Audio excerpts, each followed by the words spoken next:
Study IQ IAS, अब तैयारी हुई affordable.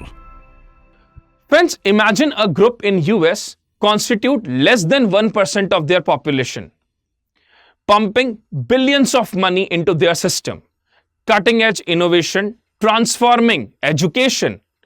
That's why Indian students are reshaping the US economy. Interesting? Let's discuss in this video how Indian students are considered as USA's cash cows. First of all, if I'll talk about in general, India ने China को overtake करके सबसे ज्यादा students US में भेजने का record बनाया। अगर हम बात करें 2023-24 में तो ऑलमोस्ट 3,31,000 स्टूडेंट्स इंडिया से यूएस पढ़ने गए हैं।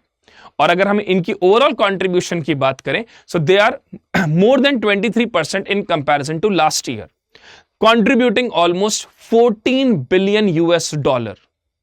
And apart from that, more than 56% of these students are enrolled in the STEM program, that is science, technology, engineering, and mathematics. Internationally, if I'll take all the countries, then it contributes $50 billion in the US economy. And maximum number of students जो enroll हुए हैं वो enroll हुए हैं US की बड़ी बड़ी universities में जो कि situated है न्यूयॉर्क, कैलिफोर्निया और टेक्सास में।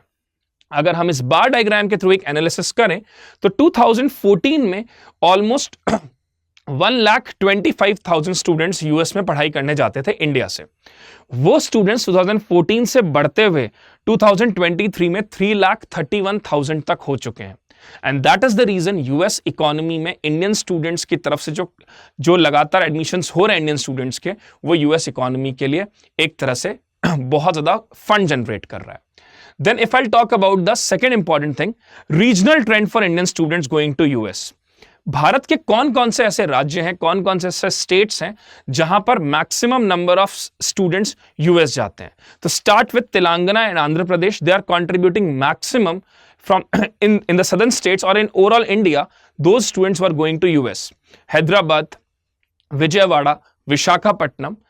Then we have Maharashtra. Maharashtra से मुंबई एंड पुणे। तमिलनाडु में Chennai, then Karnataka, Mysore and Bengaluru. So these are contributing maximum number of students from Indian states to the US economy or in the US economy. Now, what is the economic benefit provided by Indian students to USA? They are contributing almost $14 billion annually through tuition fees, through living expenses, etc. And obviously in overall US taxation, 5 to 6% tax contribution is coming through Indian Americans. That constitute almost $250 to $300 billion. If you will see in this particular bar diagram, tuition fees constitute the highest, almost 9.5 something. Then housing and living constitute 6.2 billion. Job market almost 4.5 billion and so on. So if I'll say tuition fees contribute maximum in context of these students who are going to study in US. Now obviously if someone goes to US, he is aspired by someone. Many of the Indian youths were aspired by the great Indo-Americans that are Indian origin actually.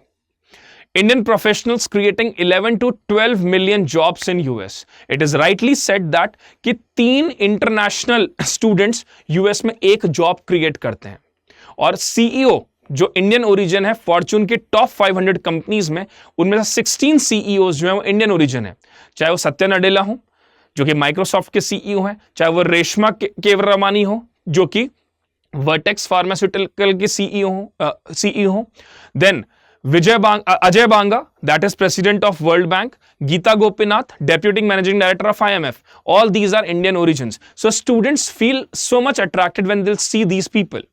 They thought कि हम भी इस group का part बन सकते हैं। तो उसके लिए they are contributing economically. Then apart from that, if I'll talk about the innovation and patents, almost 11% of Indian origin scientist जो है वो रिसर्च पेपर्स में लगे हुए हैं। 13% contribute in overall their scientific publications. Indian Americans ने 72 नए startups unicorns जो हैं उनमें कन्वर्ट हो चुके हैं। और साथ साथ में अगर आप देखें कैम्ब्रिज मोबाइल टेलीमैटिक्स सॉल्यूगन, इसमें कहीं ना कहीं इंडियन स्टार्टअप्स जो हैं, जो कि बाद में यूनिकॉर्न स्टेटस इन्होंने अचीव कर लिया है। यूएस के हॉस्पिटैलिटी सेक्टर में 60% जो होटल्स हैं वो इंडियंस के द्वारा रन किए जाते हैं, इंडियन अमेरिकन के द्वारा रन किए जाते हैं। So that is the reason the economic contribution from India is humongous in US. Now if I talk about is this is all, it is always a bright picture? No, it's not.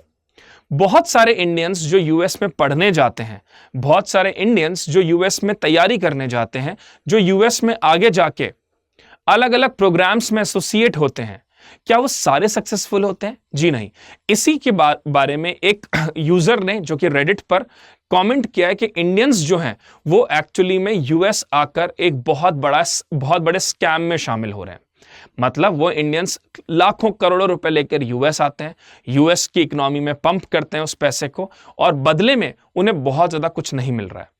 उसका reason उन्होंने बताया कि US में जो domestic जो वहां का citizen है उसे ही जॉब नहीं मिल पा रही स्टेम चीजों में, साइंस, टेक्नोलॉजी, इंजीनियरिंग, मैथमेटिक्स में, तो इंडियंस को जॉब कहां से दी जाएगी। और बात उन्होंने जो कही उसमें उन्होंने कही कि बहुत हद तक जो मैक्सिमम जॉब्स क्रिएट होती हैं उसमें से ज्यादा यूएस के सिटीजन्स को दे दी जाती है। और अब ट्रंप के आने के बाद में तो ये चीज और ज्यादा एक प्रोएक्टिव हो जाएगी कि US first, US citizen first. Now in that case she told कि इंडियंस अगर यूएस में पढ़ने आ रहे हैं तो बहुत ज्यादा केयरफुल हो जाइए, क्योंकि यूएस में आपके लिए इतनी जॉब्स नहीं है, अपनी एक्सपेक्टेशंस को इतना ऊंचा मत करिए। और यही रीजन है, अगर आप देखें ओवरऑल पॉवर्टी, तो अराउंड 6% ऑफ इंडियन अमेरिकन जो हैं वो बिलो पॉवर्टी लाइन में यूएस में रह रहे हैं। ऑलमोस्ट 14% के पास में डॉक्यूमेंट्स नहीं है। और आपको पता होगा ये बात कि Trump recently told in his election campaign also that he will kick out the immigrants. वो इमिग्रेंट्स के बहुत अगेंस्ट हैं और उन्होंने ये बात कई बार बोली है कि H-1B वीजा को ग्रांट करते वक्त अब हम बहुत ज्यादा ध्यान रखेंगे। शायद हो सकता है इनकम एक क्राइटेरिया बन जाए, शायद हो सकता है कि आने वाले समय में बहुत सारी जॉब्स जो हैं वो सिर्फ यूएस सिटीजन्स को दी जाए। तो ये एक बहुत बड़ा कंसर्न भी है। Then ROI and huge debt burden. जितना पैसा इंडियंस यूएस में जाके लगाते हैं अपनी एजुकेशन के लिए, जितना पैसा इंडियंस वहां पर हाई प्रोफेशनल एजुकेशन के लिए लगाते हैं, उसके बदले उन्हें उतना प्लेसमेंट नहीं मिलता, इवन उनको उतनी अच्छी जॉब्स भी नहीं मिलती। जिसके कारण जब वो अमेरिका में ही रहते हैं और उन जॉब्स को करते रहते हैं, तो अमेरिका में जो हाउसिंग प्रॉपर्टीज के जो प्राइजेस हैं वो बहुत ज्यादा हैं। अमेरिका में बेसिक सस्टेनेबिलिटी बहुत टफ है। As a result they fall in debt burden also. Then cultural and academic adjustment, ये बात भी उन्होंने कही कि जो इंडियन स्टूडेंट्स है they will speak very loud. जैसा कि मैं बहुत लाउड बोल रहा हूं इस समय, तो इंडियन स्टूडेंट्स यूजुअली से loud and US professors don't want that loud conversation. As a result they show disinterest towards the Indians as well. Then workplace discrimination. Most of the time it felt that the workplace discrimination create a kind of mental pressure for the Indians working there. US people make their own groups, US people are bullying Indians, so this is also a kind of a problem they are facing. And then it is mandatory in US that you need to take health insurance and health care, and that health insurance is extremely costly. As a result, most of the Indians are falling in that debt trap, guys. Okay, so if I'll sum up this particular topic, why US need Indians, so I'll tell you, first of all, financial contribution. As I told you, $14 billion is contributing annually by Indian students in US, and internationally it is $50 billion US dollar. Then OPT program. What is OPT program? Optional practical training. Usually when you complete your academics, जब आपकी academics complete हो जाती है तो आप US में practical training ले सकते हैं 1 साल के लिए, जिससे आपका वर्क एक्सपोजर बेहतर हो, जिससे आपको और अच्छी जॉब अपॉर्चुनिटीज मिले। और इसके लिए F1 वीजा भी ग्रांट किया जाता है यूएस के द्वारा। सो इससे क्या होता है, यही लोग आगे जाके यूएस में स्टार्टअप स्टार्ट करते हैं, यही लोग आगे जाके यूएस की टॉप कंपनीज के CEO बनते हैं। Then job creation and economic impact, as I already told you कि job creation में 3 international students create 1 job in US. And how they are contributing economically? They are contributing economically through taxes as well. Almost $250 to $300 billion US dollar. Then innovation and research, 13% of the US research papers are from Indian Americans. Indian American वहां की top notch research departments के अंदर भी काम करते हैं। Cultural और education exchange की बात करूं मैं तो एजुकेशनल एक्सचेंज की तो हम कई बार बात कर चुके हैं। कल्चरल एक्सचेंज की बात करूं तो भी इंडियंस और अमेरिकन के बीच में जो कल्चरल है, वेस्टर्न कल्चर और इंडियन कल्चर का एक ब्लेंड क्रिएट होता है प्रॉपर। इंडियन मूवीज को वहां बहुत ज्यादा पसंद भी किया जाता है और ये सॉफ्ट डिप्लोमेसी कई बार बहुत बड़ा काम भी करती है। साथ साथ में local economic benefits, obviously when the students are living somewhere they create economic benefits for the local people there also. So this is the reason why actually USA need Indians. So guys, let's attempt one question on this particular report. According to recent report, Indian students have significantly impacted the US higher education and economy. Which of the following statement are correct based on the provided information? अब आप लोग video को 2 minute pause करके आराम से statements पढ़िए और फिर मुझे आप कमेंट में लिखकर बताइए कि इसका सही आंसर क्या होना चाहिए। आप आराम से इसको रीड करें और मुझे कमेंट में बताइए कि इसका आंसर क्या होना चाहिए। First, Indians has surpassed China as the top sender of international students to the US for the first time since 2009। Bharat ने चाइना को सप्रेस करके सबसे ज्यादा जो इंटरनेशनल स्टूडेंट्स भेजे हैं, first time since 2009. More than half of the international students in US are enrolled in STEM. That's what I told you. 56% of Indians जो हैं वो STEM education के अंदर हैं. That is science, technology, engineering and mathematics. Almost 56%.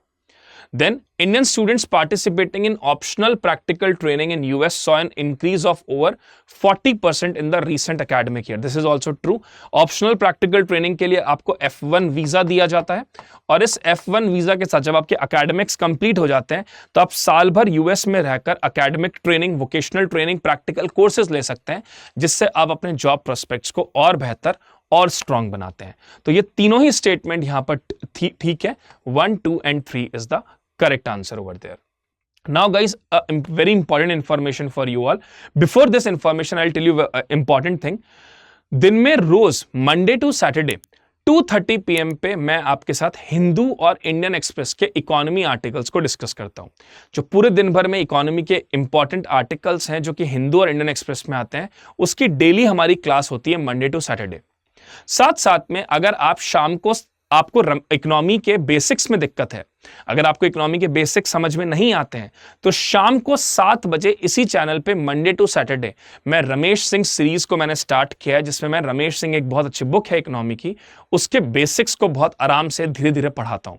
तो अगर आपको economy के बेसिक्स में दिक्कत है तो आप डेली शाम को 7 बजे मुझसे जुड़ सकते हैं मंडे टू सैटरडे इसी चैनल पे। साथ में अगर आपको इकोनॉमी के करंट अफेयर्स पढ़ने हैं तो 2:30 PM पे मंडे टू सैटरडे हम इसी चैनल पर जुड़ेंगे रोज। साथ साथ फ्रेंड्स, अगर आप अपनी फाउंडेशन की तैयारी अच्छे से करना चाहते हैं, 2026 का अटेम्प्ट आप देना चाहते हैं, this is the right time to join study IQ। Prelims से लेकर इंटरव्यू तक की तैयारी, 3000 आवर्स की live classes, answer writing, doubt session, 1-to-1 mentoring, ये सब कुछ इस कोर्स में प्रोवाइड किया जा रहा है विद द फीस ऑफ 29,999। इस 29,999 की फीस में you can use my coupon code that is SBS Life to get maximum discounts. ये बैच हमारा 25 नवंबर से स्टार्ट हो रहा है सुबह 8 बजे। और अगर आप कॉलेज गोइंग स्टूडेंट हैं और आप चाहते हैं कि कॉलेज के साथ आपकी तैयारी हो, तो आप ज्वाइन कर सकते हैं हमारा P2I लॉन्ग टर्म बैच, जो कि 25 नवंबर से सुबह 8 बजे शुरू हो रहा है। इसकी फीस है 34,999 if you use my coupon code SBS Life। So if you are college going and want to give attempt in 27-28 then join this batch, but if you want to attempt for the 2026 this is the perfect batch for you. Apart from that, आप मुझसे Instagram और Telegram पे भी जुड़ सकते हैं by following my channel. So that's it from my side guys. Hope you all like this video. अगर आपको ये वीडियो अच्छा लगा है तो कमेंट में जरूर लिखिए और ऐसे इंटरेस्टिंग वीडियोस के लिए स्टडी IQ का UPSC CSE चैनल देखते रहिए। Thank you so much. Study IQ IAS, अब तैयारी हुई अफोर्डेबल।